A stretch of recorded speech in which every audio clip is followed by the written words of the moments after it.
यूहन्ना 8वां अध्याय उसका 36वां वचन। सचमुच तुम स्वतंत्र हो जाओगे। सचमुच तुम स्वतंत्र हो जाओगे।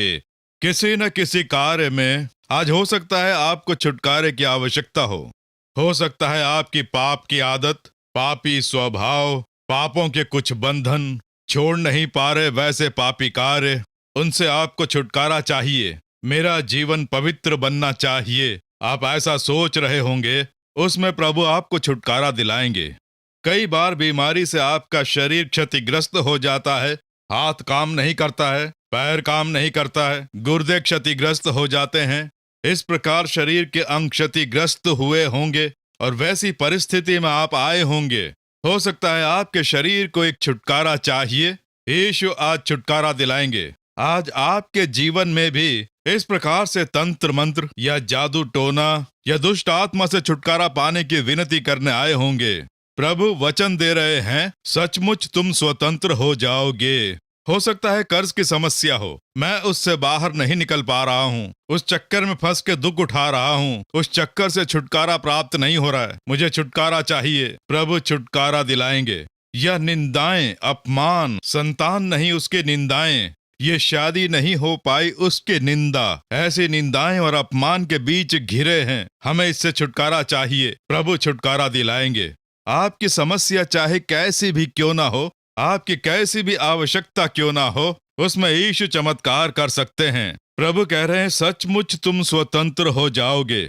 सचमुच का एक छुटकारा आज प्रभु आपको दिलाने वाले हैं। इसलिए ध्यान पूर्वक ये वचन सुनकर मेरे साथ में आप प्रार्थना करेंगे तो निश्चित ही सचमुच का छुटकारा आज ही आप अपने जीवन में प्राप्त कर पाएंगे। ठीक है, छुटकारा पाने के लिए क्या करना होगा? ये छुटकारा मुझे चाहिए, मुझे छुटकारे की बहुत ही आवश्यकता है। इस कार्य में छुटकारा चाहिए, मेरी ये समस्या है, इससे अगर मुझे छुटकारा मिल जाए तो मैं चैन की सांस लूंगा। ये कार्य मुझे बहुत ही दुख पहुंचा रहा है। तो छुटकारा पाने के लिए क्या करना होगा?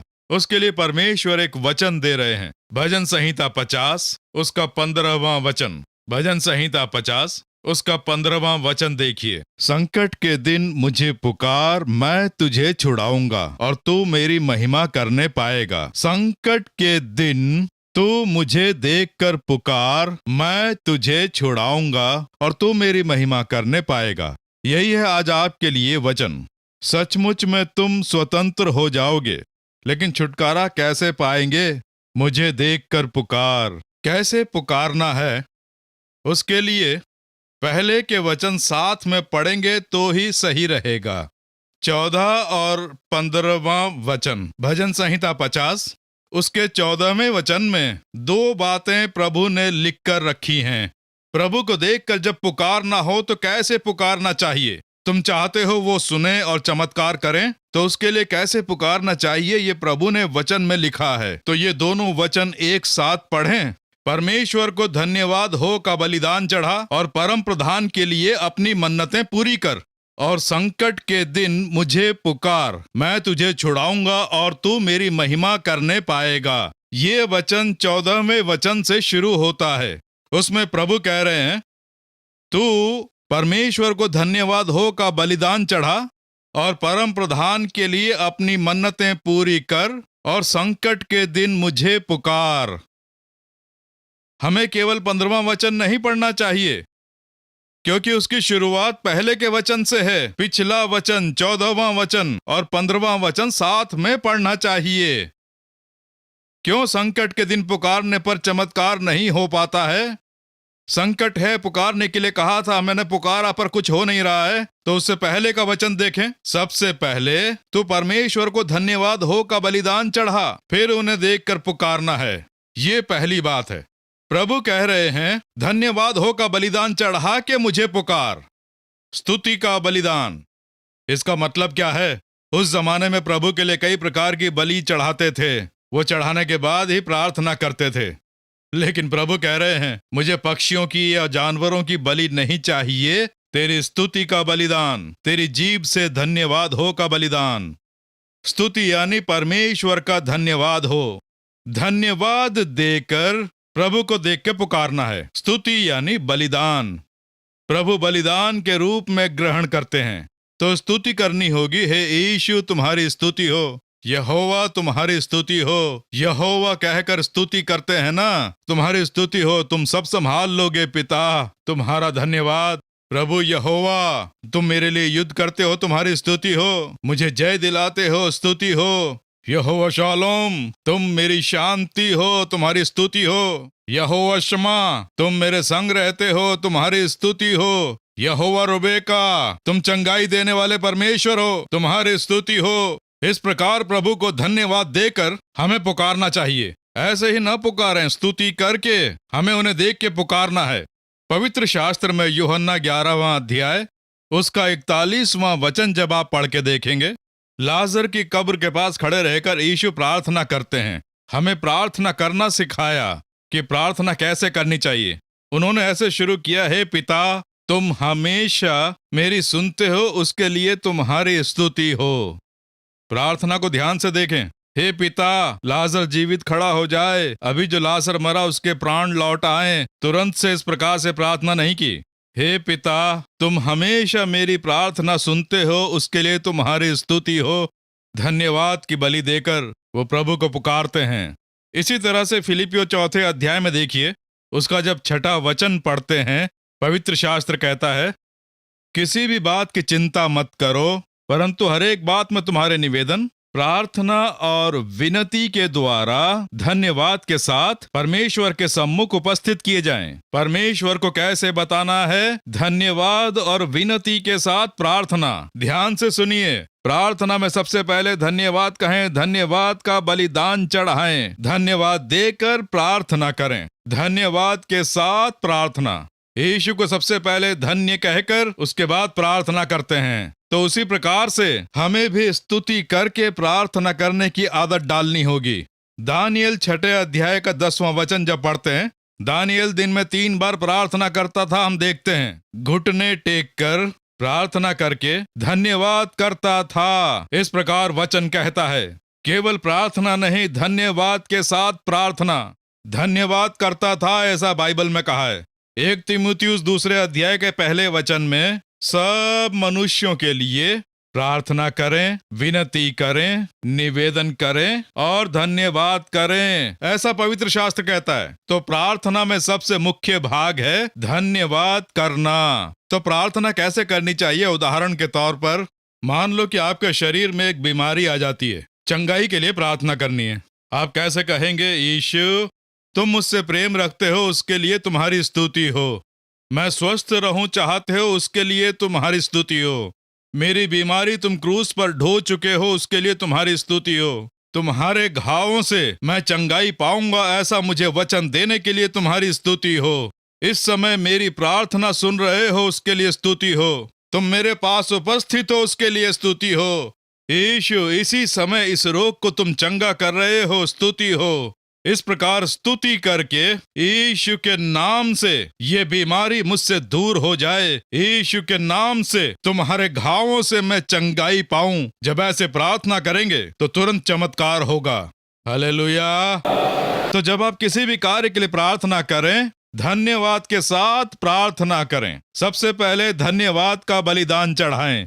आपके बच्चे को बीमारी लग गई, मरने की अवस्था में, बच्चे की चंगाई के लिए प्रार्थना करनी है। एकदम से आंसुओं के साथ रोकर, हे प्रभु मैं क्या करूं, मुझे इकलौती संतान दी, वो भी छीनने वाले हो। ऐसे रोते रहने से चमत्कार नहीं होगा। सबसे पहले आप कहें, मुझे ये संतान देने के लिए तुम्हारी स्तुति हो। हालेलुया कहिए। ये संतान देने के लिए तुम्हारा धन्यवाद। ये जो बीमारी है, तुम्हारे जाने बिना मेरी संतान को नहीं लग सकती। इस बीमारी के लिए तुम्हारी स्तुति हो, क्योंकि ये संतान चंगाई पाकर गवाही देगी, उसके लिए तुम्हारी स्तुति हो। मेरी प्रार्थना तुम सुन रहे हो, प्रार्थना सुनकर मेरी संतान को तुम चंगा कर रहे हो, इस संतान को तुम चाहते हो, तुम्हारी स्तुति हो। ऐसे धन्यवाद कहने की आदत डालें, तुरंत चमत्कार होगा। आमीन बोलिए। प्रार्थना में एकदम से रोना नहीं चाहिए। एकदम से प्रार्थना में प्रभु मैं क्या करूं, मेरे साथ ऐसा क्यों हुआ, वैसा क्यों हुआ, इस प्रकार रोते हुए प्रार्थना करने से चमत्कार नहीं होगा। धन्यवाद कहकर हमें निवेदन करना चाहिए। तो किसी भी कार्य के लिए, नौकरी की कोई समस्या है, बिजनेस में कोई समस्या है, प्रार्थना करनी है। उस समय क्या करना चाहिए? एकदम से रोना नहीं चाहिए। पहले कहें कि ये नौकरी मुझे प्रदान की, उसके लिए स्तुति हो पिता। ये बिजनेस मुझे दिया, धन्यवाद पिता। आज तक मुझे अद्भुत रूप से चलाया, उसके लिए तुम्हारा धन्यवाद। सदा मेरे संग रहते हो, उसके लिए धन्यवाद। मेरी प्रार्थना सुनते हो, तुम्हारी स्तुति हो। ये समस्या तुम बदलने वाले हो, तुम्हारी स्तुति हो। पहले धन्यवाद दे देकर आप अपने विश्वास को बाहर प्रकट करते हैं। जब आप प्रार्थना करते हैं, यीशु मुझे चाहते हो, उसके लिए तुम्हारी स्तुति हो। तुम मेरे संग रहते हो, उसके लिए स्तुति हो। तुम मेरी प्रार्थना सुनते हो, तुम्हारी स्तुति हो। जब ऐसा कहेंगे तो क्या होता है पता है? You are confessing your faith. आप अपने विश्वास को उजागर करते हैं। प्रभु के ऊपर जो आपका प्रेम है और जो विश्वास है, उसे उजागर करते हैं। तुम मेरे पास हो, मेरी प्रार्थना सुन रहे हो, चमत्कार करने वाले हो। इस विश्वास को जब बाहर प्रकट करते हैं तो चमत्कार होने लगता है। हालेलुया। मेरे साथ में ऐसा हो गया प्रभु। प्रभु से ऐसा बोलकर आप प्रार्थना करेंगे तो इससे आपका अविश्वास बाहर दिखेगा। आप अविश्वास बाहर दिखाते हैं, इसीलिए चमत्कार नहीं होता है। आपका अपना विश्वास बाहर दिखाना है। इसीलिए तो धन्यवाद के साथ प्रार्थना। वचन कहता है, यहोवा को, अपने परमेश्वर को धन्यवाद हो का बलिदान चढ़ा। प्रभु को देखकर पुकारने से पहले, अपनी आवश्यकता बताने से पहले धन्यवाद हो का बलिदान चढ़ाएं। हमेशा किसी भी प्रार्थना में प्रभु को धन्यवाद कहने की आदत डालें। एनी प्रेयर, एनी सिचुएशन, चाहे कैसी भी परिस्थिति हो, उस परिस्थिति के लिए प्रभु को धन्यवाद दें। अरे संकट की परिस्थिति है, बहुत बुरी परिस्थिति है, वैसी हालत में क्या करें? ओहो पिता, हमारी रक्षा करो, इस प्रकार से न कहें। इस संकट की परिस्थिति में भी तुम मेरे संग हो, उसके लिए धन्यवाद हो प्रभु, ऐसा कहें। पहले यही कहें कि तुम मेरे संग हो, तुम मेरे संग हो, उसके लिए धन्यवाद। तब प्रभु कहेंगे, मेरी संतान ने मुझ पर कितना बड़ा विश्वास रखा है, इससे चमत्कार करने की इच्छा जागेगी। ऐसा न कहे कि ओह प्रभु, यहाँ मेरा कौन है, बोल के रोना नहीं चाहिए। विश्वास बाहर दिखाने के लिए धन्यवाद की प्रार्थना करें कि तुम मेरे संग हो पिता, मेरी प्रार्थना सुनते हो। मेरे चारों ओर संकट है, लेकिन तुम मेरे संग हो। उसके लिए उन्हें धन्यवाद देना काफी है और वो सब संभाल लेंगे। मैं क्या करूं? मैं तुम्हारी ही सेवा करता हूं। मेरे ऊपर ये संकट है, मुझे ये दुख है। ऐसे दुखड़ा सुनाकर अगर आप रोएंगे तो शैतान को मजा आएगा, वो ताली बजाएगा, कोई चमत्कार नहीं होगा। अपनी प्रार्थना को बदलें। हालेलुया कहिए, हालेलुया बोलिए। मैं चल नहीं पाता हूँ, बिस्तर पर लेटा हूँ, मरने की अवस्था में हूँ, मैं क्या करूँ? अपने इस बीमारी के लिए यीशु को धन्यवाद। आपको जैसे इस बीमारी से चंगाई मिलेगी तो आप किसकी महिमा करेंगे? मैं चंगा हो गया, तुम्हारी महिमा करता हूँ। सब कुछ भलाई के लिए ही होता है, उसके लिए तुम्हारा धन्यवाद। कोई क्षति पहुंच गई है, कोई मृत्यु हो गई है, तुरंत ही बैठकर प्रभु को बुरा भला कहना, मैंने क्या किया, कौन सा पाप किया जो मेरे साथ इस प्रकार से हुआ, ऐसे सवाल पूछने नहीं चाहिए। वो बुरा करने वाले परमेश्वर नहीं है। परमेश्वर के ऊपर प्रेम रखने वाले के लिए हमेशा भले कार्य ही होते हैं। All things working together for good. कार्य चाहे कैसा ही क्यों ना हो, उसका अंत भला होगा। अभी बुरा लगेगा लेकिन उसका अंत भला होगा। इस विश्वास को बाहर कैसे दिखाएंगे? धन्यवाद हो कहकर। ये जो दुख है उसके लिए धन्यवाद, इन उपद्रवों के लिए धन्यवाद, इस क्षति के लिए तुम्हारा धन्यवाद प्रभु। अंत भला होगा, तुम्हारी स्तुति हो। तुम्हारे जाने बिना मेरे साथ कुछ नहीं हो सकता।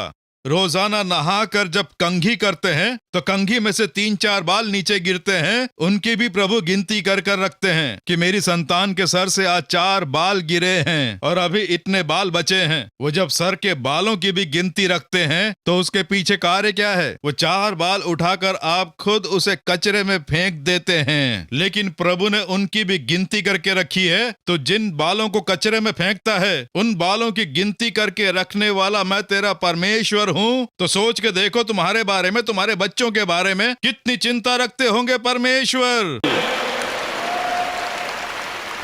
तो उन्हें कैसे धन्यवाद दें, उसके लिए भी धन्य कहें। आप कहते हैं ना कि आपके बाल झड़ रहे हैं, मेरे बालों को भी गिन के रखा है, तुम्हारा धन्यवाद, तुम्हारे बाल झड़ने बंद हो जाएंगे। हर चीज के लिए प्रभु को धन्यवाद दें, क्योंकि उनके जाने बिना कुछ नहीं होता है।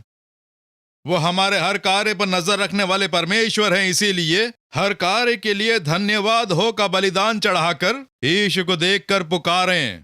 सबसे पहले आपके मुंह से धन्यवाद निकले, क्योंकि जो धन्यवाद हो का बलिदान चढ़ाता है वो यीशु की महिमा करता है। भजन संहिता 50 उसके 23वें वचन को देखें। धन्यवाद के बलिदान का चढ़ाने वाला मेरी महिमा करता है, ऐसा प्रभु कह रहे हैं। धन्यवाद का बलिदान इसीलिए अय्यूब जब सारे लोग मरे हुए पड़े थे, 10 बेटे मर जाते हैं, संपत्ति खत्म हो गई, मान मर्यादा सब खो चुका था। सुबह जो बहुत ही ऐश्वर्यवान था अय्यूब, शाम को वो एक भिखारी बन जाता है। लेकिन अय्यूब बैठकर रोया नहीं कि मैंने क्या किया, कौन सा पाप किया, क्यों मेरे साथ ऐसा हुआ, मेरे 10 बेटों को प्रभु ने छीन लिया। उसने ऐसा नहीं कहा, यीशु ने दिए थे, यीशु ने ले लिए, यीशु के नाम का धन्यवाद हो। धन्यवाद कहा और प्रभु यही चाह रहे थे।